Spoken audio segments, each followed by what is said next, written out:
Hello everyone and welcome to the channel of KV Teachers Guild.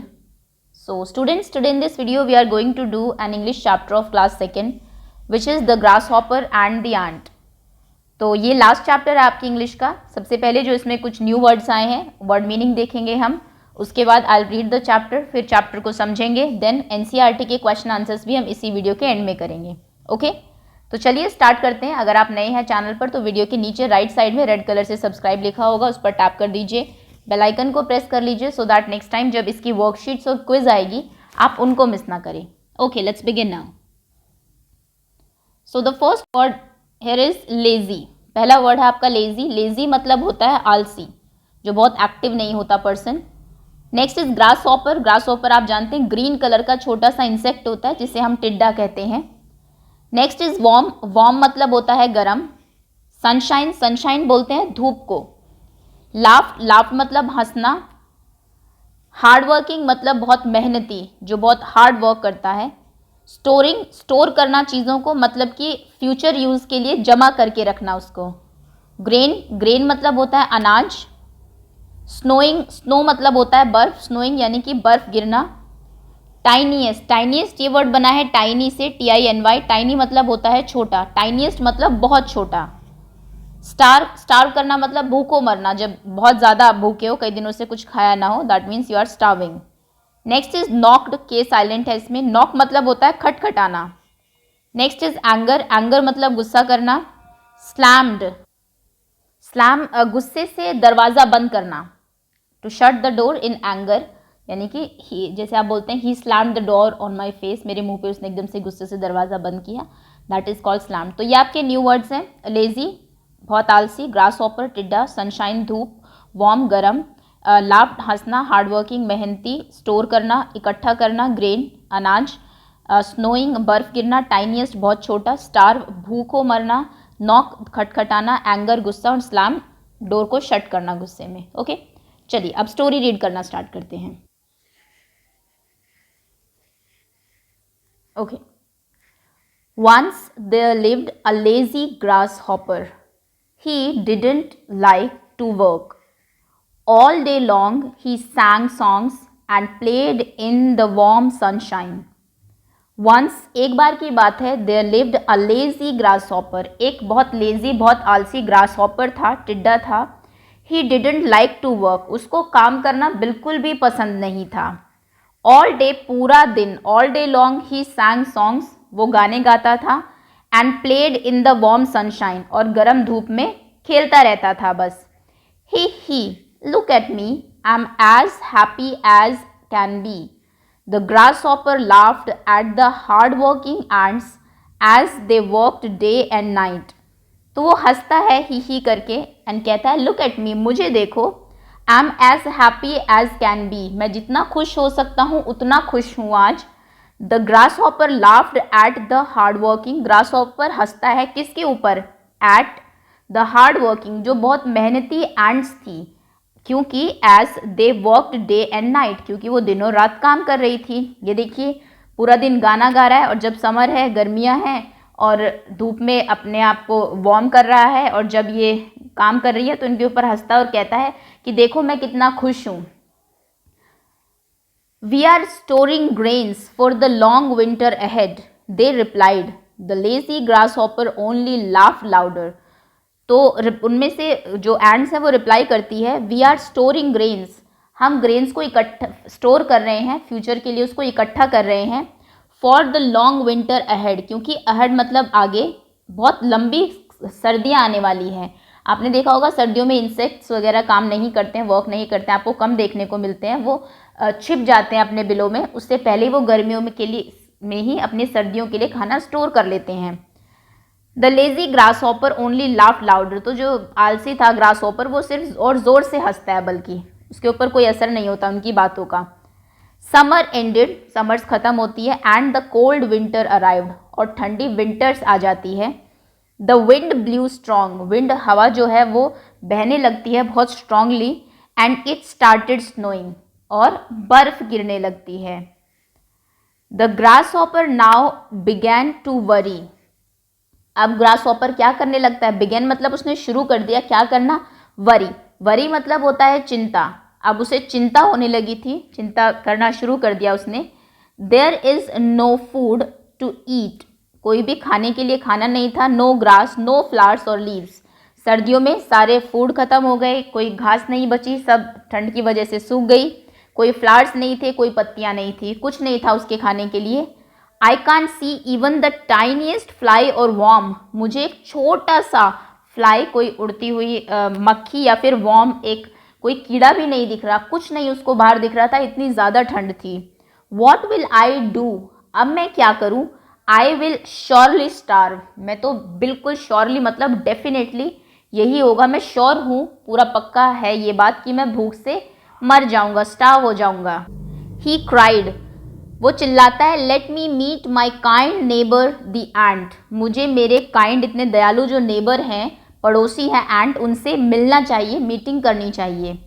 तो अभी देखा आपने क्या, वो पहले खूब डांस कर रहा था, गाने गा रहा था, हंस रहा था उनके ऊपर। अब क्योंकि स्नोइंग इट स्टार्टेड स्नोइंग, बर्फ गिरनी शुरू हो गई, कोई उसको कुछ नहीं दिख रहा है, पत्ते नहीं है, खाने के लिए फूड नहीं है, तो अभी को कह रहा है कि मैं भूख से मर जाऊंगा और मुझे एंट से मिलना चाहिए, शायद वो मुझे कुछ दे दे। The grasshopper remembered how the hard-working ant had stored away grain for the winter. He knocked at her door. Dear ant, I am hungry and cold. I have nothing to eat. Please, can you give me some food? तो वो कहता है कि dear the grasshopper remember, grasshopper याद करता है, remember करना, याद करना, कि हाउ कैसे जो हार्ड वर्किंग एंट है उसने स्टोर किया है फूड को, ग्रेन को विंटर्स के लिए। उसे याद आती है ये बात कि हाँ एंट ने स्टोर किया था फूड, तो उसके पास चलता हूँ। ही नॉक्ड एट हर डोर, वो एंट के डोर पर नॉक करता है, खटखटाता है उसका दरवाज़ा और कहता है, डियर एंट, प्रिय चीटी, आई एम हंग्री, मुझे भूख लगी है, एंड कोल्ड, और ठंड भी लग रही है। I have nothing to eat, मेरे पास खाने के लिए कुछ भी नहीं है।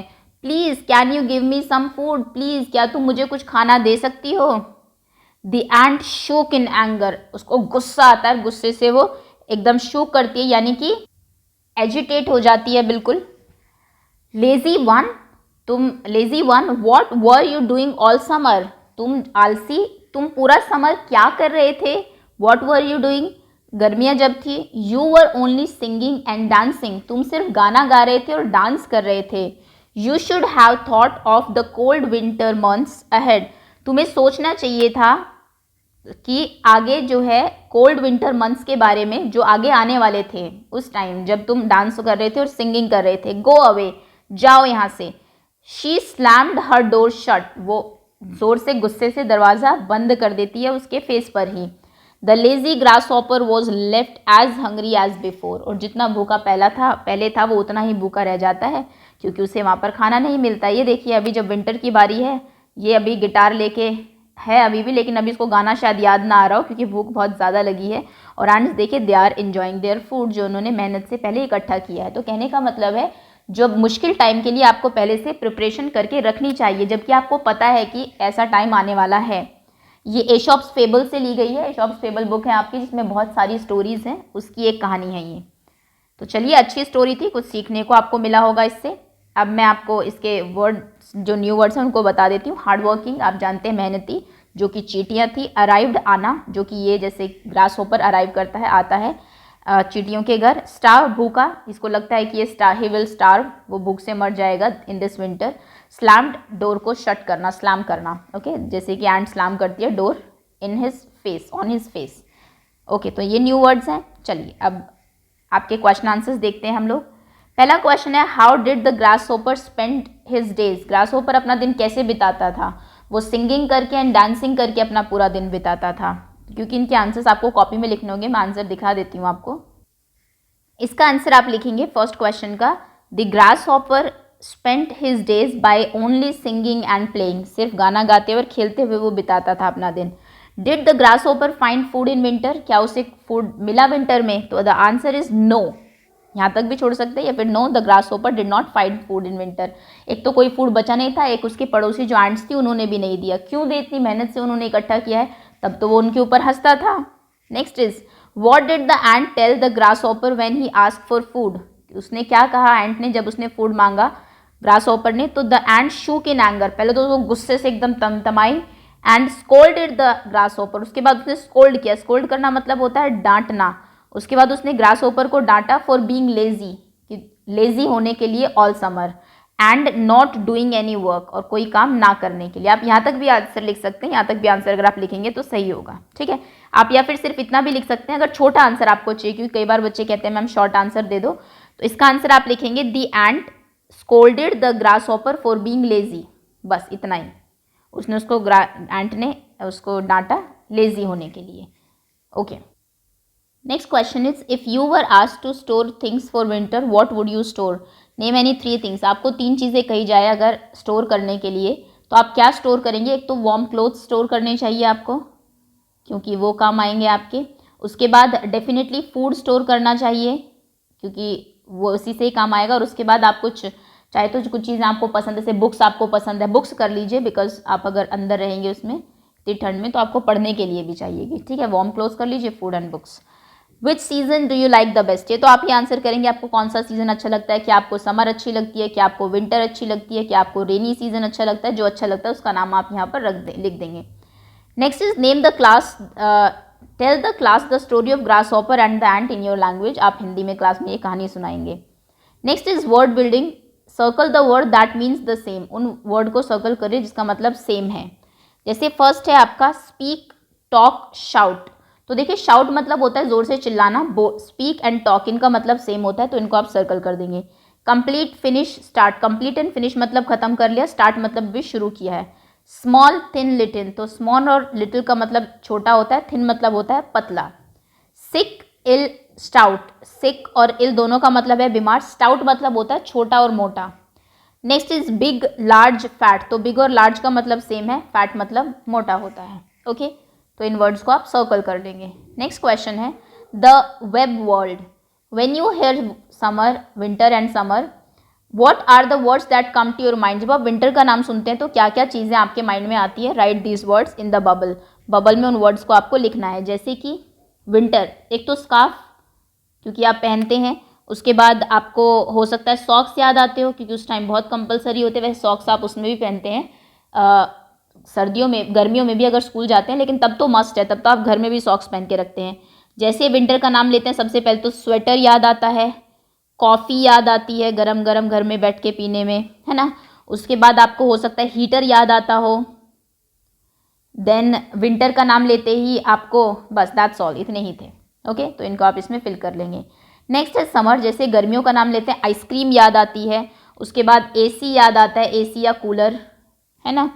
उसके बाद सबसे पहले जो नाम चीज़ याद आती है वो याद आती है मैंगोज़, सर्दियों गर्मियों में आम जो आते हैं आप सभी के फेवरेट। उसके बाद फ्रिज याद आता है, ठंडा पानी, है ना। मिल्क शेक याद आता है, हो सकता है आपको कोल्ड ड्रिंक याद आती हो, कोल्ड ड्रिंक, ओके। तो ये कुछ चीज़ें जो कि समर्स में हमें याद आती हैं, समर का नाम लेते ही याद आती है। Next is letters with numbers are given in the box.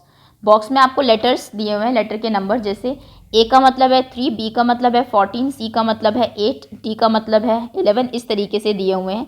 तो अब आप बताइए कि ये क्या लिखा हुआ है, थोड़ा सा कोड लैंग्वेज में है। द डैश 24, 24 पर देखिए क्या है, 24 पर है आपका, वेयर इज 24, एक सेकेंड, हेयर इट इज जी। 24 के बाद आपका नंबर है 15, एक second, next number is 15, 3, 23, 23।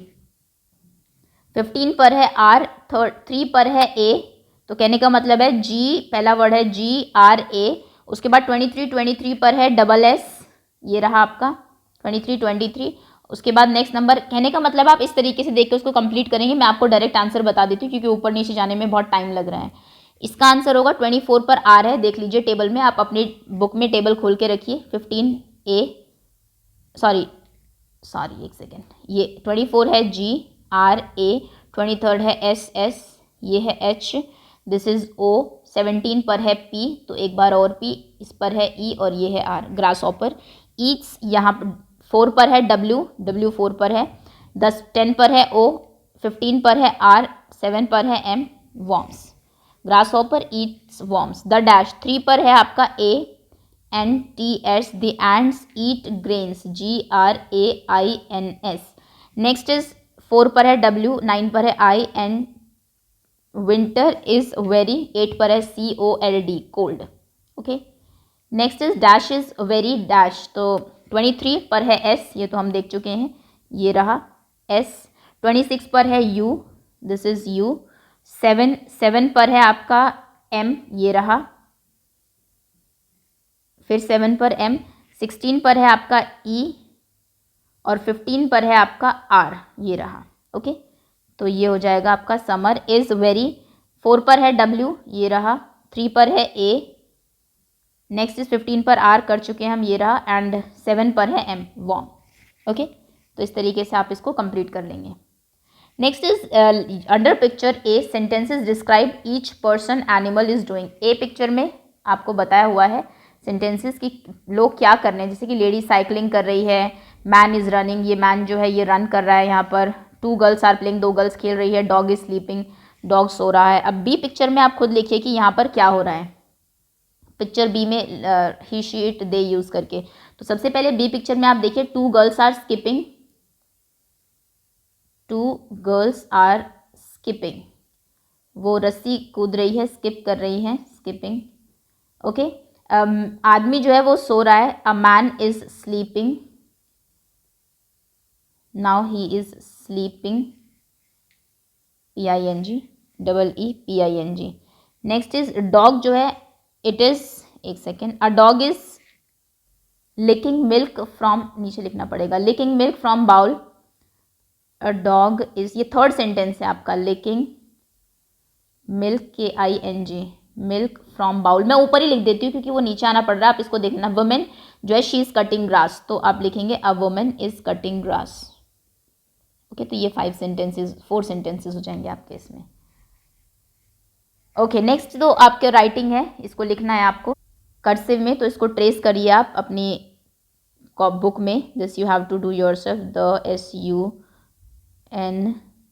SUNSHINES, इस तरीके से इसके ऊपर ट्रेस करके इन द स्काई। ओके, तो दैट्स ऑल स्टूडेंट्स, ये था आपका चैप्टर। होपफुली आप सबको समझ में आ गया होगा। वेरी सून जो वर्कशीट्स होंगी इसकी और क्विजेज होंगी वो भी अपलोड कर दी जाएगी। Thank you so much for watching.